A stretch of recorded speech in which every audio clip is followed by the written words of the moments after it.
Assalamualaikum warahmatullahi wabarakatuh. Selamat datang di channel Tausiah Ustadz, tempat kita berbagi inspirasi dan ilmu seputar Islam. Semoga video ini membawa manfaat dan menjadi jalan kebaikan untuk kita semua. Bismillah. Yuk, kita mulai. Dapat ilmu baru nih ya. Ada sedekah mentok, ada orang sudah mentok baru sedekah gitu ya. Jadi saya berikan rumusan Qur'annya. Sebetulnya itu standar. Yang paling standar di dalam ujian Allah kepada manusia supaya ada nilai rasa dalam diri kita bahwa kita itu punya Allah. Itu poin tertingginya. Nah, biasanya pada titik-titik tertentu oleh Allah itu dihilangkan semua potensi-potensi dari makhluk sehingga kita bisa merasakan kenikmatan langsung untuk berinteraksi dan mendapatkan anugerah dari Allah. Itu titik tertingginya. Sambil contoh begini. Nabi Zakaria itu yang paling viral di Al-Quran salah satunya, divonis oleh manusia tidak akan mungkin punya keturunan. Secara klinis mustahil karena istrinya divonis monofos dan mandul. Secara medis semua sudah angkat tangan. Tapi apa yang dilakukan? Nanti ini akan melahirkan rumus di Quran surah kelima Al-Maidah ayat 35. Nanti jadi rumus standar dari apa yang dialami oleh beliau ini. Di titik itu beliau menangkap isyarat bahwa ketika manusia sudah mengatakan tidak mungkin, itu tanda awal dari Allah supaya kita langsung memohon kepadanya karena Allah ingin memberi tanpa perantara siapapun. Maka dilakukanlah kemudian sholat. Sholat itu dalam bahasa Arab, terjemahan kitanya artinya sesuatu yang tersambung, terkoneksi. Karena itu saat kita sedang sholat, kita sedang menyambungkan diri kepada Allah. Anta'budallaha ka'annaka tarah. Kata Mas Ihsan tadi. Kita menyembah Allah dan kita merasa diawasi, dinilai oleh Allah. Maka dalam sholat itu beliau meminta. Ya, permintaannya viral. Qala rabbi habli min ladunka dzurriyyatan thayyibah innaka sami'ud du'a. Bahasa bebasnya begini, ya Allah, semua memvonis aku tidak akan mungkin punya keturunan. Sekarang aku memohon kepadamu saja yang tidak punya batas dalam pemberian. Nah, sebelum ke sedekah dengan harta, Allah mengajarkan dulu sedekahlah dengan tubuh kita. Karena tidak semua orang boleh jadi memiliki harta, tapi semua orang punya potensi untuk menggerakkan tenaganya untuk meminta. Oleh karena itu diletakkan sebelum harta itu sholat. Kenapa rukun Islam yang kedua sholat, selanjutnya zakat? Karena tidak semua orang bisa mengeluarkan harta. Kalau tidak ada satu pun mentok di harta, maka gunakan tubuh kita untuk menunaikan sholat. Itu rumus Nabi Zakaria. Maka beliau tunaikan di mihrabnya Maryam, minta ke Allah. Rumus kedua, sebut nama Allah, Asmaul Husna, sesuai kebutuhan kita. Jadi nggak harus 99.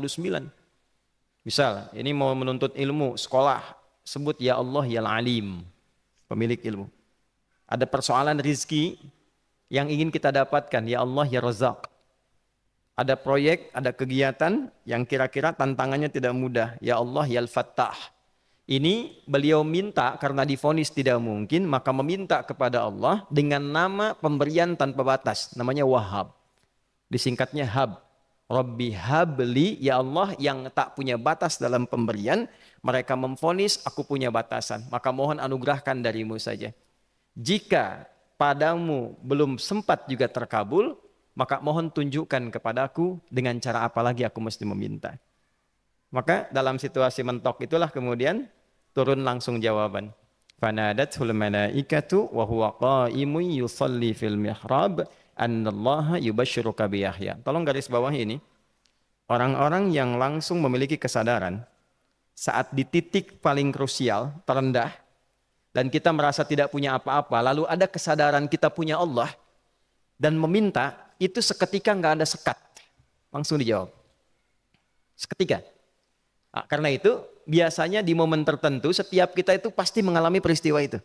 Apapun bentuknya. Nah, itu kalau sudah sampai ke situ itu kode. Jadi di Islam tuh nggak ada pesimis. Ya, tidak ada pesimis. Dan jangan pernah melarutkan diri pada sebuah vonis. Sudah, ini nggak mungkin. Nggak akan dikabulkan. Nah, itu jebakan setan. Karena declare pertama iblis ketika melakukan kesalahan, itu kalimatnya jelas. Ana khairum minhu khalaqtani min narin wa khalaqtahu ya min tin. Saya lebih hebat, lebih bagus. Allah nggak mungkin ada ampunan lagi. Jadi diteruskan kesimpulan ini karena nggak mungkin katanya diampuni, ya sudah bermaksiat saja. Karena nggak mungkin dikabul, ya sudah pesimis saja. Padahal di titik itu Allah sedang membuka, temukan kata itu, temukan hubungan itu, minta itu tanpa sekat. Maka seketika malaikat turun menyampaikan doamu dijawab. Itu sedang berdiri, baru selesai doa, belum selesai sholat, belum salam. Turun malaikat mengatakan, Allah kasih kabar, kamu akan punya anak, langsung namanya dari Allah Yahya. Jadi Yahya itu pemberian Allah. Ya, pemberian Allah. Yahya artinya hidup.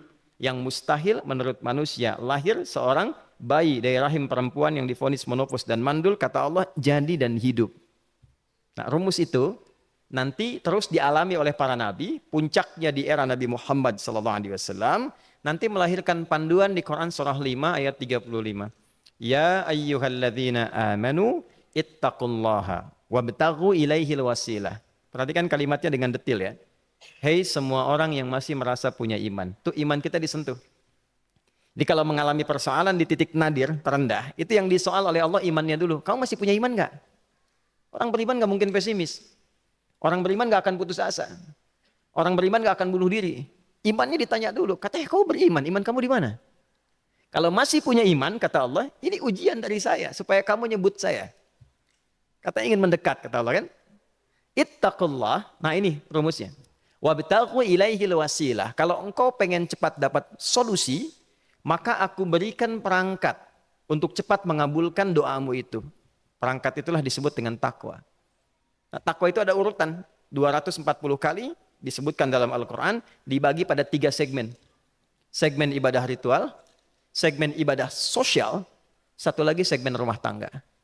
Ya, karena itu tinggal cari aja di ibadah ritual, misalnya sholat, bangun tahajud malam, minta sama Allah, dekatkan diri kita. Salah satu kasusnya Nabi Zakaria. Ya, itu poin yang pertama.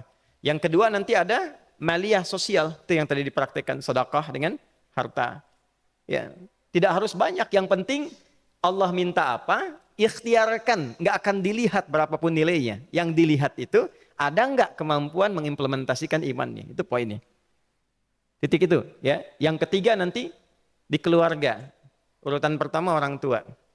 Kata Ibnu Abbas radhiyallahu taala anhuma, tidak ada satupun aku melihat amalan tertinggi yang menarik perhatian Allah untuk memberikan ampunan pada orang taubat atau mengabulkan doa dengan cepat kecuali berbakti pada orang tua. Dan kisahnya viral sekali di Al-Bukhari, 3 orang terjebak dalam gua, kemudian tertutup batu besar karena berteduh hujan, tapi tertutup batu besar. Lalu ketiganya mendorong, tidak pernah bisa mengeluarkan tenaga yang mampu mengeluarkan mereka dari batu itu. Gak bisa gerak. Satu di antara 3 orang ini mengusulkan, sudah, ini tanda dari Allah. Jangan gunakan kekuatan kita lagi, kita diminta menggunakan kekuatan yang Allah berikan. Coba kita cari amalan rumus takwa tadi. Satu di antara 3 itu mengatakan, ya Allah, saya punya seorang ibu.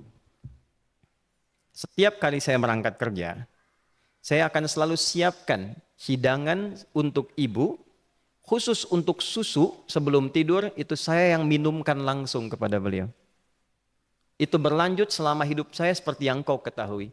Satu kali, saya pulang dari kantor, dari pekerjaan, ibu saya sudah tertidur.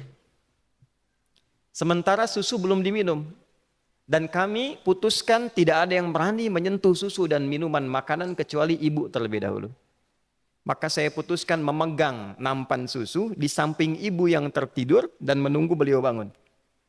Tiba beliau bangun tengah malam, saya berikan susunya tanpa saya katakan saya telah menunggu cukup lama untuk memberikan susu itu. Ibunya nggak dibangunkan, dibiarkan istirahat dengan nyaman, begitu bangun diberikan susu tanpa komen sedikit pun. Nggak bilang, mas betulnya udah lama tadi nungguin deh. Langsung diberikan. Seketika ibu senang istirahat dan lalu mengatakan pria ini, ya Allah, jika engkau ridha dengan amalku ini, maka mohon bebaskan kami dari kungkungan batu ini. Lalu ketiganya berikhtiar mendorong, yang tadinya tidak punya kekuatan, seketika batu itu menggelinding dan membebaskan 3 orang itu. Nah itu persegi dalil yang sebetulnya jadi pedoman hidup. Dalil itu kan pedoman bahasa Arabnya. pedoman berkehidupan. Kita di Islam itu lengkap. Jadi kalau kita mengalami kasus itu, dimanapun, ya, baik di kedudukan, di usaha, di pengetahuan, sudah mau ngapalin, mentok, gitu ya, itu ujian. Terima kasih sudah menonton. Jangan lupa like, share, dan subscribe untuk mendukung dakwah ini. Sampai jumpa di video berikutnya. Wassalamualaikum warahmatullahi wabarakatuh.